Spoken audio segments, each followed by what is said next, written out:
Well, hello, friends. So here is my question for you. If I believe that there are certain things that are inherent to our humanity, signposts, as author and theologian N.T. Wright calls them, signposts of beauty, justice, freedom, truth, and power. And last week we did a 2-part series, so 2 weeks ago and then last week, on this big idea of justice. And here's the problem with some of these words. They're words that we throw around all the time: beauty, truth, justice. But what does that actually mean? How does that actually live into our life? Great questions, great problem. What does it look like practically? And so we talked about justice last week and how justice is this idea, but it's also action. It's a way of living. Justice is what love looks like in action. And so if you want to learn more about that, friends, you can watch 2 weeks ago and last week. It's a 2-parter. And today we're also doing a 2-part series on this idea of freedom, because here's the reality. You can't talk about justice without also talking about freedom. And again, freedom's a big word. What does freedom actually mean? So I want to share what I understand freedom to be, and then I would love to hear y'all's inputs. Sound good? Yeah. So if justice is what love looks like in action, I understand freedom to be when everybody gets what Jesus died for them to have, which is abundant life to the fullest, full of hope, love, grace, mercy, truth, kindness, compassion, gentleness, self-control. I think that it's just this whole, not only inward freedom, but there is a collective outward freedom as well. And justice is about that. Justice is not only personal justice, but communal justice. And so freedom is not only inward freedom, but outward freedom. Does that make sense? Yeah. That's a big idea. What do you though. think it is, Jim? Yeah.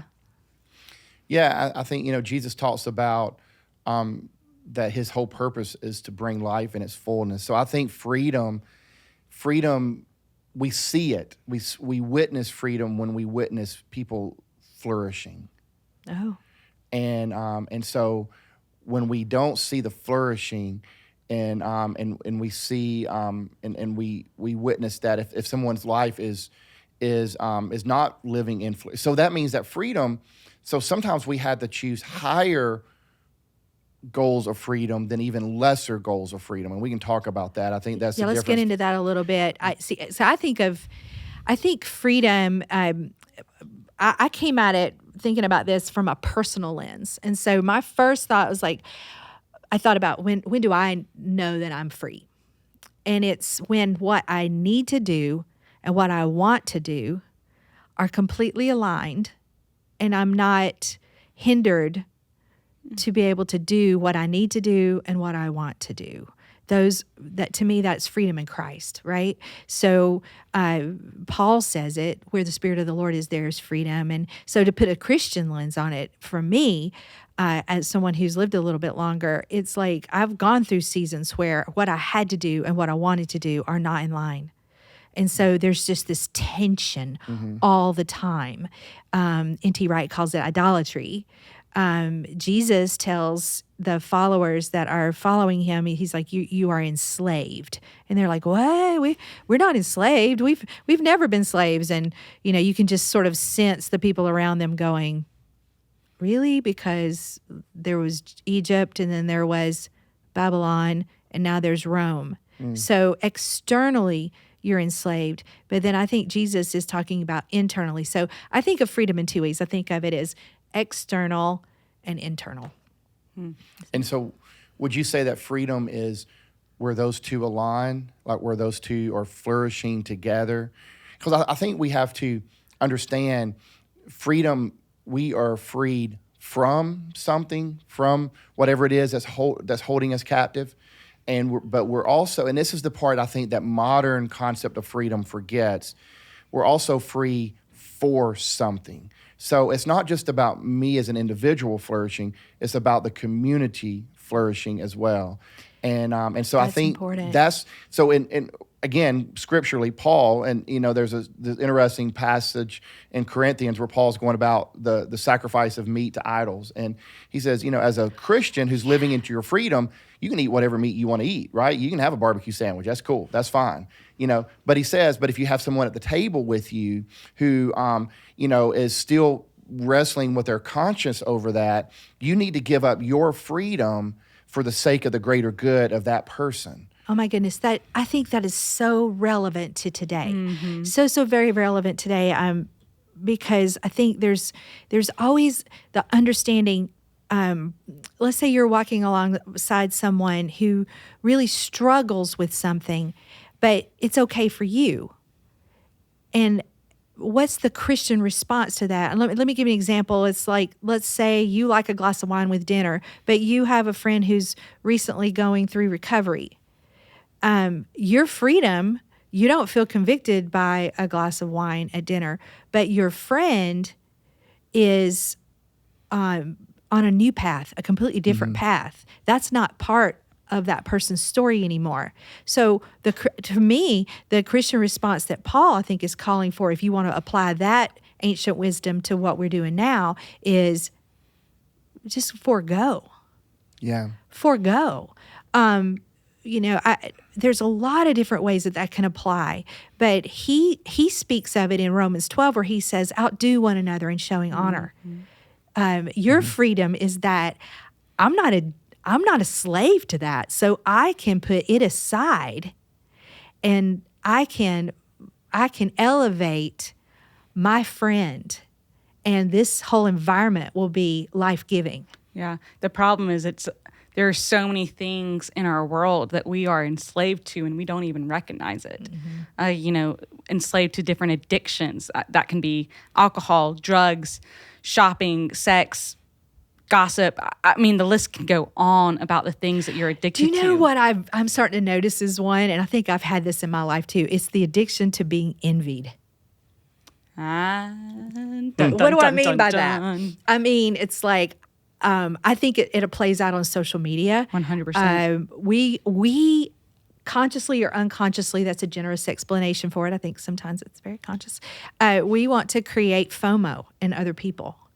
And all of that is very enslaving. Having younger adults living in my home and social media being rampant all the time, it's like you can really feel some kind of way when you're looking at all these other people, what looks like they're having the greatest life, and all of a sudden, you don't feel free. You feel covetous, why is that a commandment? Because I think it's a universal feeling. And the problem is that, again, we have systems in place that perpetuate enslavement, personal enslavement, but also societal enslavement. There's a great Netflix documentary called The Social Dilemma that really unpacks how this addiction, enslavement to social media, it's very intentional. It's not just that social media is a fun thing to be on and that the younger generations have become very attracted to the modern platform of social media. No, people who've created social media platforms or other things in the media realm, it's very intentional. It's all about how we can get you to stay on the app longer, how we can track your information to help promote ads or games or videos that's going to make you stay on the app longer because it's something that you're interested in. And so again, it goes back to this idea of we've got all sorts of things in our life that are entrapping us, enslaving us, that have become idols that we don't even realize. And looking at it through a justice lens, just because it's really stuck with me from the last 2 weeks' conversations. But, it makes me think of the increase of cigarette usage and vapes and other things that have become an enslavement for especially the younger generation with vapes, but older generations with cigarettes. Marketing and where they were putting those ads for cigarettes and how they were selling those cigarettes, it was very intentional to target this very specific demographic that they knew was going to get their money, that it was going to get seen by. And so we have to go back to this idea of that freedom isn't just an inward thing, but freedom is an outward, communal, societal thing. And we've got to be fighting for justice for each of, not only for inward freedom, but for outward, communal, societal freedom as well, to dismantle and disrupt those systems that are enslaving and entrapping people. Yeah. So, Jamie, what do you think Jesus is trying to tell us in John about this idea of enslavement and freedom, individually and corporately? I think what Jesus is getting at, the story of Jesus' life, death, and resurrection fits into the complete narrative of the entire Bible. And the foundational storyline of the what we as Christians call the Old Testament, the Hebrew Scriptures, is the story of the Exodus. It's the story of the people of God being enslaved by Pharaoh, and the reality is you can just trace throughout history, Pharaoh just goes by a different name, generation after generation after generation, right? Okay, So that becomes that's a concept I've never thought of before. yeah, and so whether it was Egypt, whether it was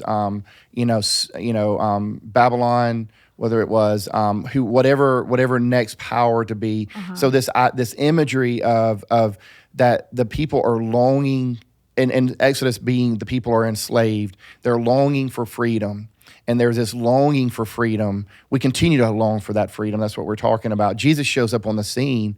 And what Jesus does is that he helps us understand that that in order for us to even have outward freedom, we need to first deal with the idols of the heart. And he addresses the idols of the heart for us, and to help us to break free from that. And so what his life, death, and resurrection is an avenue. And what he does, he says, so the avenue, the path to freedom comes through forgiveness. Because what forgiveness does is that forgiveness, not only does forgiveness set us right with God, but the way Jesus so beautifully connected freedom with forgiveness with forgiveness of God and forgiveness from our brothers and sisters. So he connects both of those. And he does that in such a beautiful way throughout his teaching. And so that's why, I think the way we get to freedom is through forgiveness. First off, God, in God's mercy, forgave us. And now we are called to extend that forgiveness. And so what we're doing is, in that forgiveness, is we're inviting people that have once been outside the community an invitation to come back into being a community, and then we have freedom together. Yeah, I think of it the way you're describing it to me. It reminds me of worship. I always think of worship as a triangle where the worship leader is connected to God, and God is connected to the people. And God is connected to the worship leader, and they give to one another through God. And I think that the triangle that I'm thinking about with forgiveness is God forgives us, God forgives others, we forgive others. But one part of the triangle that's in there is we must forgive ourselves. Correct. So to truly, I think, be free, we must experience that rebirth. And different faith traditions do it in different ways. But all I can say is if you have been reborn, you just kind of know it. I mean, it happens every day. It's not one and done. We talked about that last week. It's not like, oh, I'm in. Here's my punch my ticket. Yeah. I'm done for the day. I did grow up like that, though. I did grow up with, as long as I said the right prayer, we were, and I'm not discounting that. It was a beautiful part of my faith container. But the beautiful part of the container now is that forgiveness sets you free, and that can be a daily thing. Yeah, and in the Gospel of John, N.T. Wright brings this up in his book, Signpost. the Gospel of John is all about creation, right? I mean, the very beginning, John new 1:1, creation, in the yeah. beginning, God, and so then, and then the idea of of John 1, the idea that Jesus is new creation, and he's inviting us into that work of new creation now as followers of Christ. And that work begins with extending forgiveness, because what forgiveness does, and its full expression goes back to what Jenny said earlier, is full expression is in the character of love. So so I think freedom shows up in how we are free to love, and to love people fully and intentionally. That is so, we're over here dying because, like, that's so good and yet so hard. And I feel like there's a lot to unpack there. Okay, time out. We are getting to a place that there's a lot to unpack with this idea of freedom and forgiveness and how that's all connected even to this understanding of justice. Let's pause here. And let's just ask ourselves together, what if freedom is forgiveness in action? What would the world look like if together we lived into that? Let's unpack that next time. Be quick to forgive. Yes, be quick to forgive quick this to week. forgive. What if you could free yourself? Free someone else through the simple act of forgiveness. Let's talk about that next week. So, hey, friends, stay tuned for part 2 of this conversation on freedom. And in the meantime, I invite you to like and share this video. And let's continue the conversation in the comments below, or as always, you can email us too. But thank you for joining us. We'll see you next time. God, I give you what I can today. These scattered ashes that I hid away, I lay it all at your feet. From the corners of my deepest shame, the empty places where I've worn your name, show me the love. I say I believe. Oh, help me to lay it down. Oh Lord, I lay it down. Oh, let this be where I die, my Lord, with thee crucified. Be lifted high as my kingdoms fall, once and for all, once and for all. There is victory in my Savior's loss, and no crimson flowing from the cross. Pour over me, pour over me, yes. Oh, let this be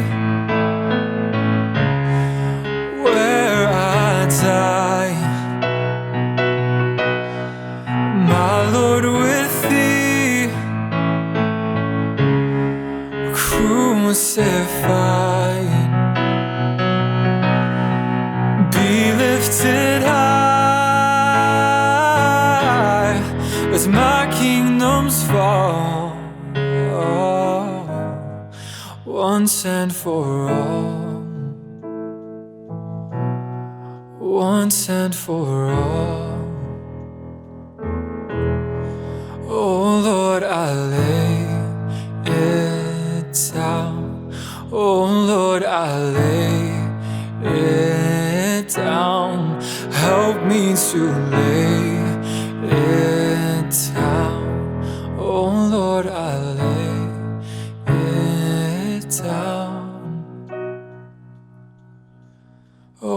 let this be where I die, my Lord, with thee crucified. Be lifted high as my kingdoms fall, once and for all, once and for all, once and for all, once and for all.